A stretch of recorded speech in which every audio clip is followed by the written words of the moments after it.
When I was 4, my world cracked open for the first time. My grandfather said things no adult should ever say to a child. And the worst part? My grandmother laughed, encouraged it, acted like it was cute. And my mother, my own mother, told me to smile and be polite because he bought me gifts. That's when I learned the first rule of my family: gifts or currency, and silence was the price. By 8, my mom started calling me names no child should ever hear. She would undress in front of me and then shame me for looking in the wrong direction. The messages were always twisted, always confusing. She'd say I was becoming too much, then later tell people she did everything for me. And as I got older, it only got worse. Discipline wasn't just discipline, it was unpredictable, explosive. I was shoved, grabbed, yanked by the hair, punished for things I didn't even understand. I learned how to move quietly, breathe quietly, tiptoe through my own home as if I were trespassing. The strangest part? My mother wanted to be me. She copied my outfits, my makeup, even bought identical toothbrushes and hygiene products so we could match. If I took a picture she didn't like, she'd delete it. If I wore something cute, she'd buy the same thing the next day and tell me I should feel flattered. When I tried starting a small business, she nearly ripped my scalp out during one of her blow-ups. When I made friends, she'd ruin it. When I began dreaming of college, she crushed it. When she adopted dogs she never cared for properly, she blamed everyone but herself. And when I finally moved out, she immediately moved into my old room, then squished herself into my old homecoming dress and proudly sent me photos like it was some twisted victory. I tell this story not because I enjoy reliving it, but because surviving it shaped everything I am. And before I explain how it began, you need to understand the truth. Chaos wasn't the background of my life. It was the soundtrack, the wallpaper, the air. And I grew up inside it. I don't have many memories from before age 4, but the ones I do have feel like someone pressed them into my brain with a hot stamp. Little flashes, voices, a tone, a room, the way an adult's shadow fell over me. My earliest clear memory is of sitting in the living room at my grandparents' house, my legs dangling off the couch because they weren't long enough to touch the floor. My grandfather leaned in too close enough that I could smell the coffee on his breath. He said something that made my stomach twist, something no child should ever be forced to interpret. I froze. I didn't even know how to react. I just remember looking toward my grandmother, waiting for her to step in. She didn't. She laughed, actually laughed. Then she said, "Oh, stop. She doesn't understand," as if that made it better, as if ignorance made me safe. But even at 4, I understood one thing very well. I was uncomfortable, and the people responsible for protecting me weren't doing it. My mom didn't protect me either. She walked in the room, looked at me, stiff, uncomfortable, shrinking into myself, and instead of shielding me, she told me to be polite and say thank you. Later that day, when my grandfather handed me a toy, she leaned down and whispered in my ear, "This is why you need to be nice." That's when I learned the unspoken contract of my childhood. Adults could behave however they wanted, and I had to swallow it because they bought things. I didn't have language for manipulation back then. I just knew gifts made bad things disappear, at least in everyone else's eyes. And it wasn't just him. My grandmother used to walk around the house unclothed when we visited. No boundaries, no sense of what was appropriate with a little kid around. She'd call it freedom. I called it another thing I didn't understand but had to pretend was normal. These moments stacked quietly. like bricks in a wall I didn't know I was building. My older brother absorbed everything he saw from the adults. He mimicked the attitudes, the tones, the comments, the superiority. Soon he developed the same unpredictable temper, quick, sharp, dismissive. He never questioned it because no one else did. I remember sitting in my room once, crying because I didn't want to go back to my grandparents' house. I told my mom it made me feel weird. That was the only word I had. She didn't ask what happened. She didn't ask why. She didn't sit beside me and listen. She just said, "Don't be dramatic," grabbed my shoulders and pushed me toward the door. From then on, I learned to stop saying when something felt wrong. Every time I expressed discomfort, it turned into a lecture about being grateful, respectful, or not starting problems. It taught me a skill I wish I never learned: how to silence myself. I carried that silence everywhere: school, church, playgrounds. Other kids complained about toys or siblings or bedtime. I stayed quiet because I didn't know which things were normal and which were just my life. It didn't help that my family treated every new toy or item like a spotlight for themselves. If I played with something too much, I was showing off. If I didn't play with it, I was ungrateful. There was no winning. One Christmas, I remember opening a gift from my grandparents. Before I could even see what it was, my grandmother loudly announced, "We spent a lot on that, so she better like it." Everyone looked at me, waiting. I felt like a performer in a show I never auditioned for. And that was my childhood template. Adults acted however they wanted. Kids existed to absorb it, hide it, or pretend it didn't hurt.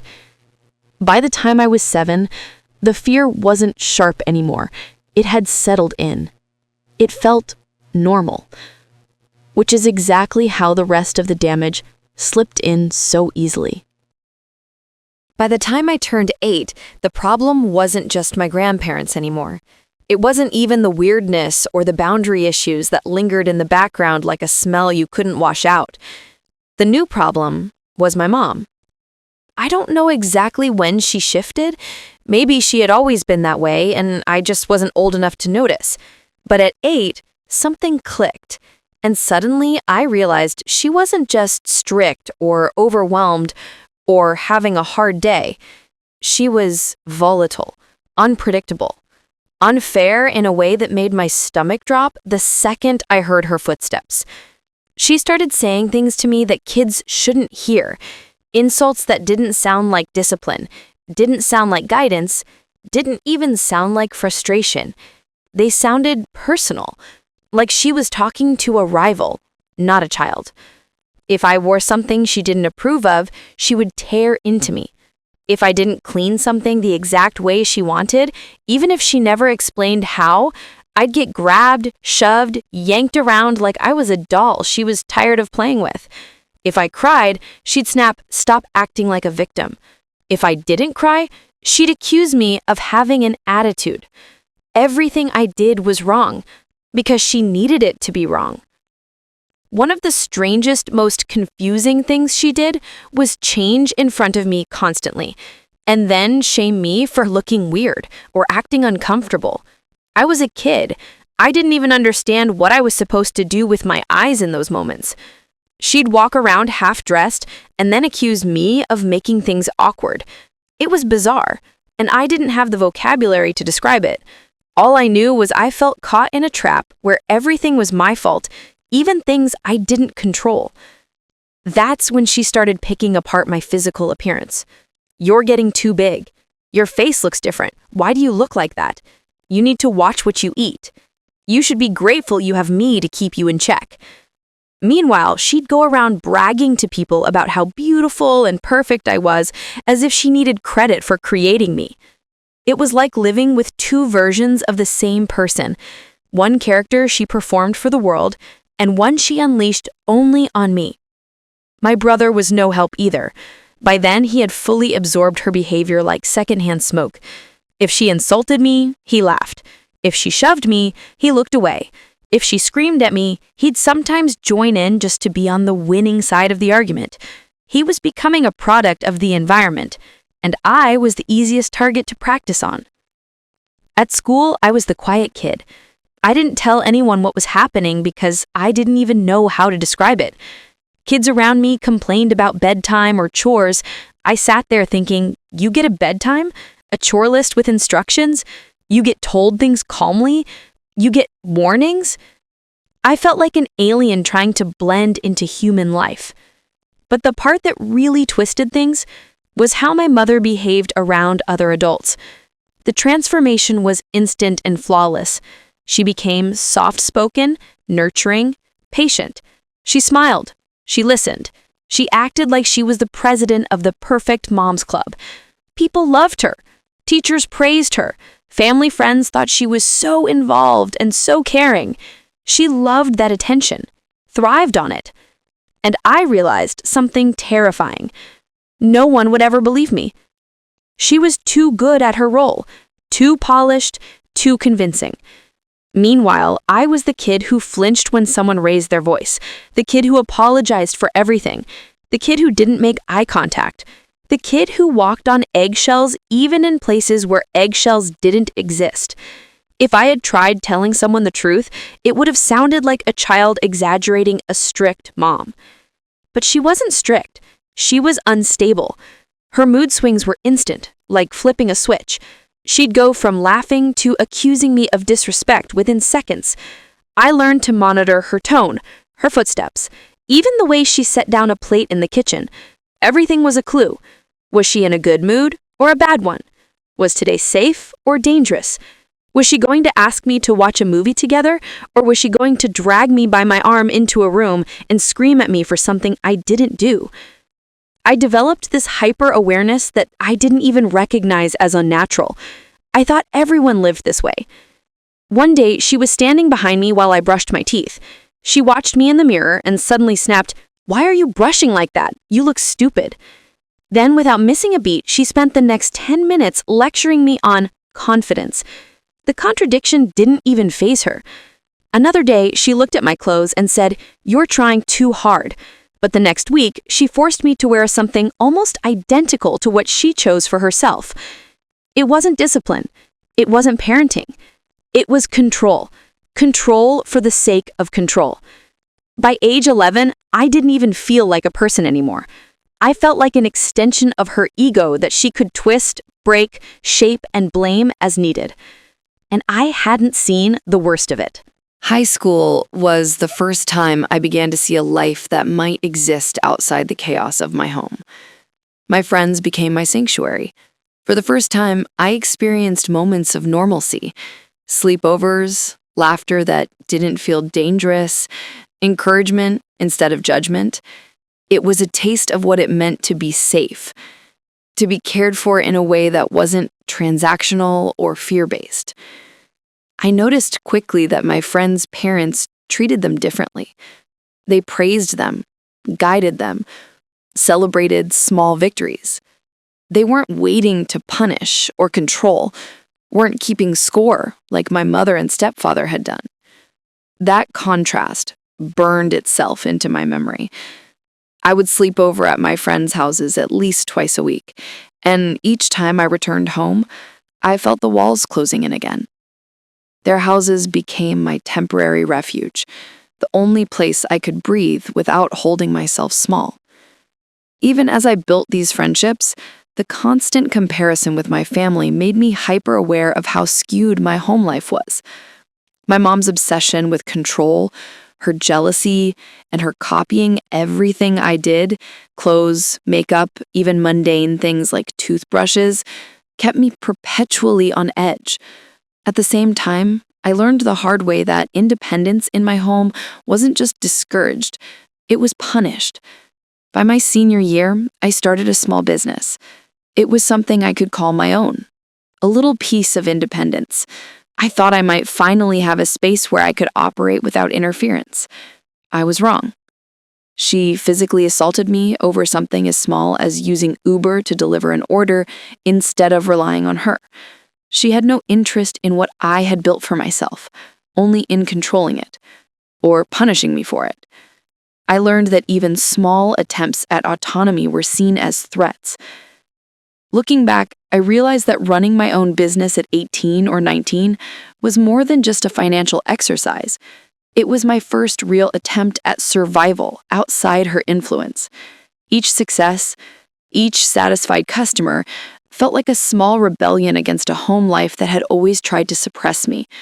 But each confrontation at home reminded me that survival also meant enduring, learning how to navigate volatile moods, unpredictable punishments, and a constant sense of danger that never seemed to leave. I got accepted into my dream university, but by then, I'd been conditioned to equate opportunity with risk. Leaving home would mean stepping into the unknown without the survival instincts I had honed for years. I was too hooked on making fast money to leave the familiarity of chaos, even though it was slowly crushing me. The fear of failure, of losing what little control I had, was enough to keep me trapped, clinging to the very environment that had caused so much pain. Working 6 days a week during this time became my coping mechanism. I threw myself into labor in hopes that exhaustion could numb the constant anxiety in my chest. It did for a while, but eventually fatigue turned into burnout. My old friendships faded. I gravitated toward people who mirrored my struggles, friends who were also caught in cycles of survival and distraction, people whose company numbed the pain instead of helping me heal. During these years, I experimented with ways to cope. Some were healthy, like dance, but others were ways to escape reality. I numbed myself, avoided facing the patterns of abuse, and distracted myself with constant work or fleeting pleasures. I wasn't ignoring the trauma. I was managing it as best I could in a home that had never taught me how to process emotions safely. School became another battleground. Dental assisting seemed like a path forward, a way to step out of the chaos into a profession that felt structured and attainable. But the drive to succeed clashed with the weight of my history. After 2 years, I realized it wasn't for me.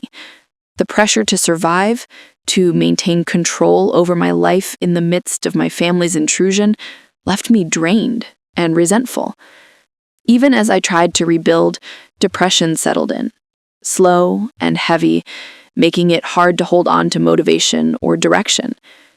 Then came manicurist school. It was a fresh start, a chance to focus on skill building and creativity, to create something tangible that belonged only to me. But even as I celebrated these accomplishments, the shadow of my family lingered. Their patterns of control, their obsession with ownership, their lack of respect for boundaries, these things left me questioning every step I took. Could I ever really escape the psychological weight they had instilled in me? And through it all, the pets in our house mirrored the dysfunction I had grown up with. The first 2 dogs I loved fiercely. They were the only constants, the only beings who seemed to offer unconditional affection. But later pets were neglected, left in harsh conditions, a daily reminder of my mother's lack of responsibility. It was infuriating and heartbreaking. I wanted to intervene, to protect them, but I couldn't.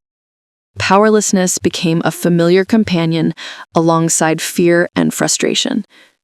By the time I finally left home, I thought I'd found freedom, but my mother immediately moved into my old room. Nothing had changed. The room lacked a bathroom, lacked privacy, lacked respect. And then the text arrived.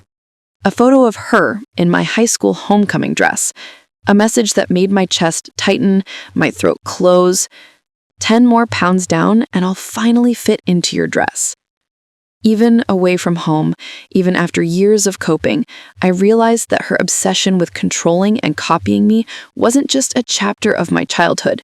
It was ongoing. It wasn't about me. It was about her. And I had to learn how to live without letting it define my life. I survived. And now, even as the past resurfaces in my chest and throat, I know that survival isn't just living. It's about reclaiming boundaries, reclaiming voice, reclaiming identity. Leaving home should have been freedom. I imagined walking out the door and never looking back. But freedom isn't a single moment. It's a process, and trauma has a way of following you. The first week in my new place was exhilarating. I had a sweet, gentle partner who was nothing like my family, someone who treated me like a human being, not a possession to control or a child to punish. For the first time, I could breathe without calculating every movement, every word. But even with safety, the past didn't just vanish. It shadowed me, threaded into my thoughts, twitching at the corners of my mind. My mother, predictably, wasted no time stepping into my old space. She moved into my bedroom the same week I left, claiming it as her own. No bathroom, no sliding door, no privacy. Just a silent assertion that she still had power even in my absence. It wasn't just a room. It was a symbol. She wanted my life, or at least the parts I had built for myself, my space, my possessions, my milestones. And she didn't ask, she didn't respect boundaries, she just took. Then came the text, photos of her in my homecoming dress. 10 more pounds down and I'll finally fit into your dress. I froze. My chest tightened, my stomach sank. All the old patterns, the control, the obsession with ownership, it was still there. Even years later, even miles away, she found a way to assert dominance over something that had meant the world to me. That dress wasn't just fabric. It was a milestone, a symbol of a younger me who had endured so much. And now she was stepping into it, both literally and metaphorically. Even now, my heart races thinking about it. It's not just anger, it's the echo of years of having my identity erased, my boundaries ignored. That's the shadow trauma leaves. It's not only memory, it's how your body reacts, how your mind flinches at familiar patterns, how your stomach drops when someone crosses lines that should never have been crossed. Yet, I survived. I built a life outside of that chaos. I'm sober, I'm living with someone who treats me with respect and love. I've earned my independence, my space, my freedom. But survival doesn't mean the past stops influencing you. It's a constant negotiation, balancing what happened with who you want to become, keeping the trauma from defining you while acknowledging it shaped you. Even now, some parts of me are stuck in that home. The distrust, the hypervigilance, the obsession with self-protection, these are lessons that were learned too well. They kept me alive, yes, but they also kept me isolated, hesitant to trust, reluctant to fully relax or open up. I cut off old friends, not because I didn't care, but because I envied the secure love they received from their families, a love I never had. It's hard to explain to people who haven't lived it, but that longing, that envy, that deep, aching absence shapes the way you relate to others. Pets became both anchors and heartbreaks. The first 2 dogs I grew up with were constants, the only creatures who offered unconditional affection. The later dogs my mom adopted, neglected, ignored, kept outdoors with minimal care. Seeing that while living so far away brought up frustration, helplessness, and sadness. I wanted to rescue them all, but my apartment restrictions made that impossible. I realized that sometimes survival means letting go of control over things you wish you could fix, even when your heart aches. I've learned that my trauma isn't something to get over quickly. It's something to navigate, to understand, to cope with. Therapy, self-care, creating boundaries, and nurturing safe relationships are my tools. They're not perfect, and the shadows of my past linger, but they give me a framework for building a life that isn't dictated by the chaos I endured. I don't have a large circle of friends. I don't have my childhood dreams fully realized. I lost time and opportunities to work through the trauma while still living in the storm of abuse. But I have clarity now. I have recognition. I have the ability to protect myself, and that matters. Freedom, I've learned, is more than leaving a house. It's about reclaiming your voice, your identity, and your sense of self-worth. It's about saying, even if silently at first, you do not get to control me anymore. You do not get to define my life or my happiness. And that's what I practice every day. Even now, at 23, the effects of my family's abuse still echo in my chest. I'm sober, I have a loving partner, and I finally have a space of my own. But the trauma isn't a thing I can just lock in a room and forget. It's woven into my body, my reactions, the way I move through the world. Every time I get a text from my mom, every time I see a reflection of her in the people I've encountered, a part of me braces for the old patterns to repeat. I've spent years trying to reconcile what normal is. Growing up, I thought the cruelty, the manipulation, the obsession with control were just how families worked. Friends would tell me about arguments with their parents that resolved into closeness, and I'd feel like an outsider, peering into a world I'd never known. I was shy, smart, and active in school. Clubs, dance, small businesses, but none of that protected me. Nothing I did was ever enough.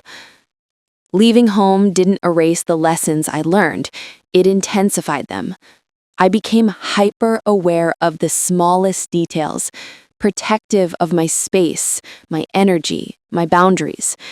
I sometimes isolate myself, not because I want to, but because years of exposure to people who were supposed to love me and didn't taught me that trust is earned, slowly, cautiously. Work became my refuge and my cage at the same time. I've always thrown myself into jobs, first to survive, then to escape, and sometimes to punish myself with constant labor because it was safer than confronting the trauma. When I finished manicurist school, it was supposed to be a fresh start, a skill that belonged only to me. And it was. But the mental weight of years spent navigating abuse, fear, and manipulation made even that victory feel bittersweet. Even now, the pets in my life remind me of what I've survived. The first 2 dogs I grew up with are my anchor, the living proof that love and loyalty can exist in a world that often felt cruel and unfair. The later dogs my mother adopted, neglected and confined, remind me that trauma isn't always ours alone. The weight of watching others suffer while powerless is part of adulthood, part of learning to survive without losing yourself completely. I think about the small milestones my family ignored, belittled, or stolen from me. The homecoming dress, the small moments of independence, even the posts on social media that earned me validation from outside the home. These things were attacked or copied. Every stolen piece of joy was a reminder that even when I thought I had space, my family's reach extended further than I realized. And yet, I survived. I grew. I built a life that exists outside of their manipulation. My partner is proof that a different world is possible. Someone who doesn't gaslight, who doesn't take from me what I've earned, who doesn't look for power over me. Living with someone gentle and respectful is both a balm and a shock.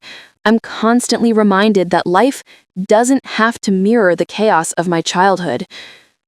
And that realization is as frightening as it is freeing, because it forces me to confront the conditioning that shaped me. Some days the heart races, the throat tightens, and the old fears return uninvited. But I've learned to breathe through them, to ground myself in reality, that I am safe, that I am worthy, and that the patterns of the past do not define me. Therapy, reflection, and consistent boundaries are my tools. They are imperfect, but they are mine. I've accepted that some relationships will never heal. My mother, my brother, my stepfather, they are chapters I cannot rewrite. The only control I have is over myself and the life I choose to build. That means protecting my energy, protecting the pets I love, and embracing the freedom I fought so hard to claim. Even after everything, I have hope.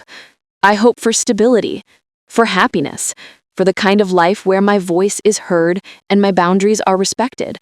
I hope for joy that isn't stolen, for success that isn't undermined, and most importantly, I hope that sharing my story can help someone else see that survival is possible, that no matter how twisted the home you grew up in, you are not doomed to repeat it. I had dreams, ambitions, and a spark that abuse tried to snuff out, but it didn't. It took time, patience, and self-forgiveness to reclaim even a fraction of what was taken from me. But I am here. I am alive. I am rebuilding. And even though my heart still races at reminders of the past, I am learning that the story doesn't end with trauma.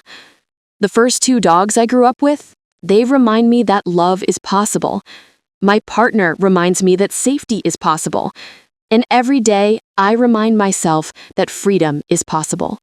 Freedom from fear, freedom from manipulation, freedom from the echoes of a family that could never love me in the ways I deserved. Healing is messy. It isn't a straight line, and it isn't a single moment of liberation. For me, it's a series of small victories. Standing up for myself, refusing to let old patterns dictate my life, and building a life that honors my voice, my body, and my choices. Even now, the memories hit me like a shockwave. The moments I was made to feel ashamed, powerless, and invisible still linger.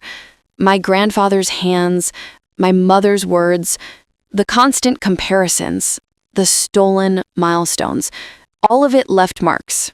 But here's the thing, those marks don't define the rest of me. They shaped me, yes, but I have the power to choose how I respond, how I grow, and what I allow into my life. Living with someone gentle, someone who values consent, respect, and boundaries has been transformative. It's taught me that love doesn't have to hurt, that safety is a right, not a privilege, and that my past doesn't have to dictate my future. I still flinch at certain triggers, the way someone might touch a shoulder, the intensity of a stare, the invasive curiosity into personal boundaries, but I'm learning to recognize these reactions as echoes of trauma, not signs of weakness. The process of healing has also taught me about boundaries, how to set them, maintain them, and defend them fiercely. With my family, boundaries aren't suggestions, they're shields. I don't answer calls or texts that feel manipulative. I protect the space I've earned. I don't let anyone take my possessions, my milestones, or my joy, and I don't apologize for prioritizing my mental health. Setting boundaries is not selfish. It's survival. It's reclaiming my agency, and it's a daily act of courage. The pets in my life continue to be a reminder of both responsibility and love. The first 2 dogs I grew up with, my constants, remind me of resilience, loyalty, and the capacity to care. I nurture them, protect them, and in doing so, I practice patience, compassion, and consistency, qualities that were denied to me in my formative years. Even with the Doberman and the neglected dog, I do what I can. Sometimes, that's all that matters, showing up where others fail to. I've also realized the importance of self-forgiveness. I carry guilt for the things I didn't do, opportunities I passed, friendships that drifted, mistakes made while coping, but those decisions were made within the constraints of my upbringing and trauma. I forgive myself for surviving imperfectly, for choosing survival over ambition when it was all I could manage. I forgive myself for needing help, for falling, and for being human. Looking forward, my goals are simple but powerful. Maintain sobriety, cultivate healthy relationships, continue building a life free from abuse, and nurture my own identity outside the shadows of my family. I am pursuing work I enjoy, investing in my mental health, and learning to celebrate my small victories without fear of interference or sabotage. These steps are slow, deliberate, and essential. Healing doesn't happen overnight, but it happens. I won't lie, I sometimes think about cutting all ties completely. The thought of never seeing my family again fills me with relief, even joy.